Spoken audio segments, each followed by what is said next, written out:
start just by telling us each a little bit about your organization, like what do you do, what are your big events?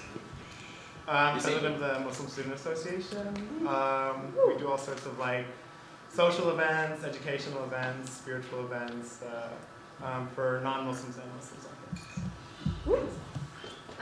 So I'm president of CJL. And we also do many similar sorts of events. We have Shabbat dinners every week. So really that's our biggest event here. And I'm the president of Princeton Faith in Action. PFA is a Christian leadership development ministry, so we focus on a lot of different things, but the main things that we do are like Bible courses, Bible studies, and a weekly meeting that we do on Friday nights, and we have we actually pray together as a group in Campus Club. So if you ever walk into the den of Campus Club between 12 and 1 on a weekday, you'll find us. Are there any Muslims in the audience? She's just easily excited.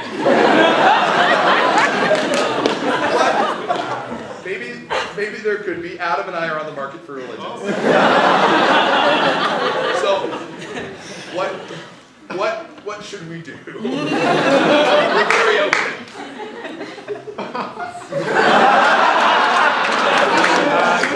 Converting to Islam is pretty straightforward. You just have to make the shahada, which is the witness. What would that involve? All you say is, I bear witness that there is no God but God, and Muhammad is the messenger, and that's it.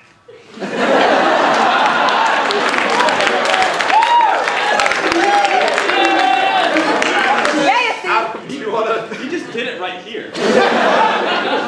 Dang. Anna, Jackson, we're High bar. Any counter offers? We're generally looking for ease, so it's difficult to convert. We might be out. I would say it might be a little harder to convert. It a time longer, but we have a lot more holidays. Sometimes it's worth it for the many days off worth of rewards. So many holidays.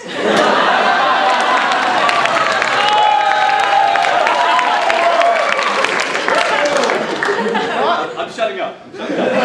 Keep talking, but no puns. Jackson.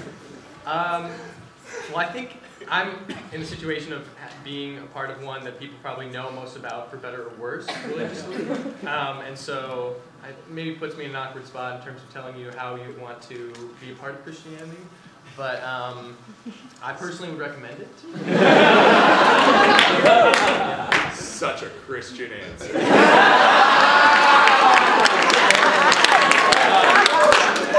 Guys, do you know who on campus we have offended by inviting you three and not others? Hindus! Actually, when you introduced it as a meeting, the first thought that came to my head were, where are the Hindus?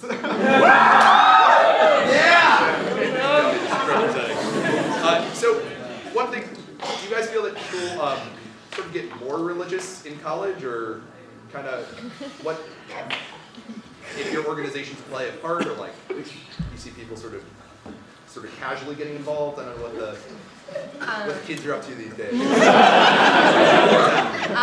I would say that they're definitely you do see people getting more, but also less. But just by judging by the number of people who come to the CJL every day for lunch and get the stir fry, if we consider all of those people somehow a member of the CJL, then I would say, judging by the stir fry line, a lot more people tend to get. You see, that's a much easier conversion. Just cooking stir fry. Yeah. For PFA, I think we definitely, there's a lot of statistics, I think, about people sort of going to college and losing their faith, if they did have faith prior to going to college. And I think that probably all of our groups have, in some sense, trying to encourage people to sort of find that community on campus and to believe that there's sort of an intellectual reason for why people that believe on campus do believe, and sort of encouraging people in that.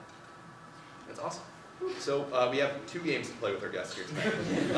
First, you're probably familiar with from OA or CA, or just if you have a really horrible preceptor. It's called 2 truths and a lie. So, two truths and a lie about the religion. Adam and I. This seems controversial. We all agreed to do this. So Adam and I are going to try and weed out the lie. So, you may begin. Okay, should I go? Mine aren't very funny at all, but my first one was, in Islam, the Prophet Muhammad is considered the last prophet, but also the best prophet. The other one is, food prepared by Jews and Christians is also considered halal. And my last one is that some verses in the Quran cancel or abrogate other verses in the Quran. All kind of words. To be fair, Muslims probably wouldn't get this one.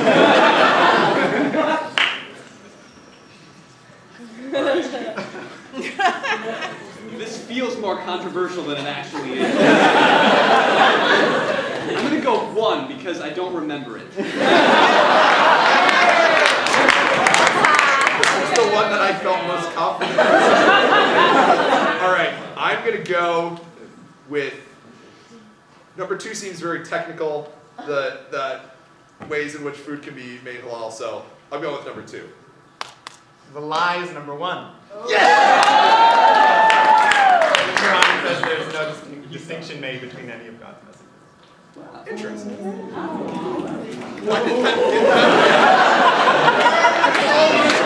don't even know what that means.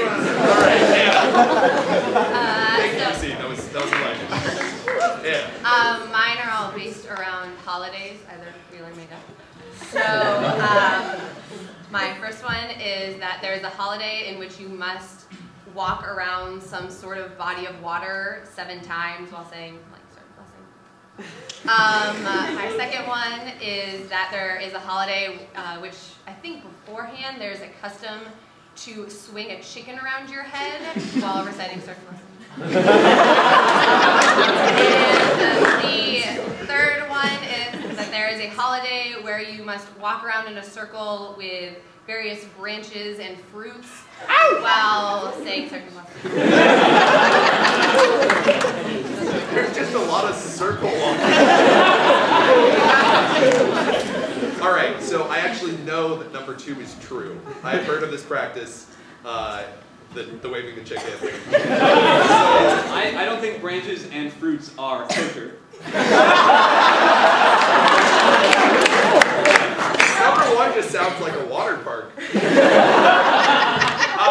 I'll say number 3. Number 3 is the lie. Number 3 is true. Number 1 is a lie. There's nothing I can counter like in the real religion. What is number 3? Number 3 is Sukkot. You have the various species of branches in what's called a lulav, and then a etrog, which is kind of like a citrus fruit, and you hold them together and shake them. It actually happens. It's very real. Like, That really sounds like a lie. yeah. Jackson. All right. So I've got sort of broken up into Old Testament, New Testament, and then everything after the Bible. So the first is that Methuselah, the guy in Genesis who's said to be the oldest person who ever lived to be 960 years old. The second thing is that Jesus was a Jew. The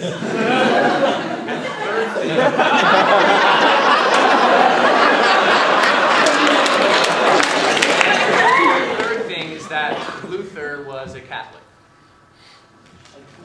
Like Martin Luther? Or like Lex Luthor from Superman? Luther and founder of Lutheranism. I'm pretty sure Jesus was a secret Muslim.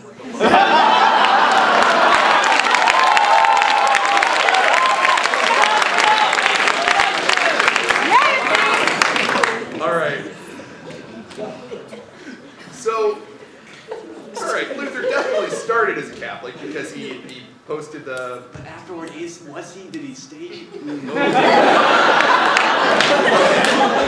One felt detailed, but was it like too detailed? I think that's the landmine. I think, yeah. The Methuselah one? It was too detailed. 960, that's like such an even number. Come on. Yeah. Come on, Jackson. You're absolutely right. He lived to be 969.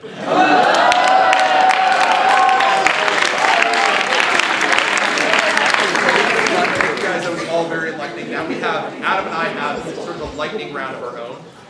So these are just true false. If you just want to, you can just sort of raise your hand. I don't know how we want to.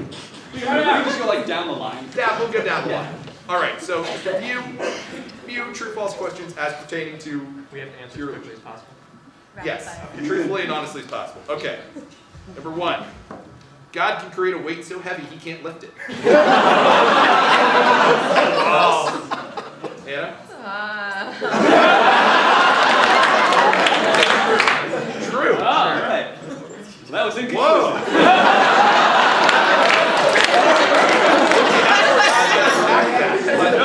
We're going to keep going. Okay. Number 2. The Hebrew Bible has a sequel. Or multiple sequels. True.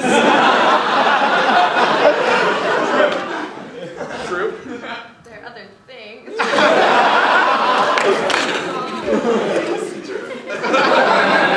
Okay. Buddha is an important figure. Say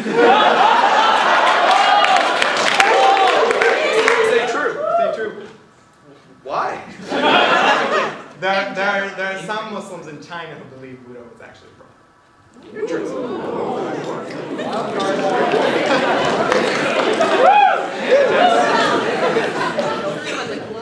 Yeah.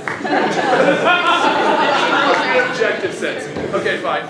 We suffer because of an evil alien overlord named Xenu.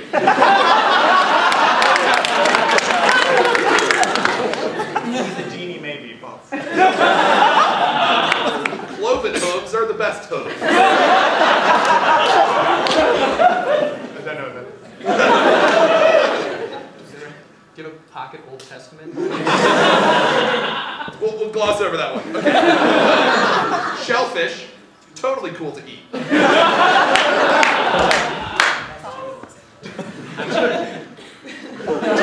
Allergic. Okay, awesome.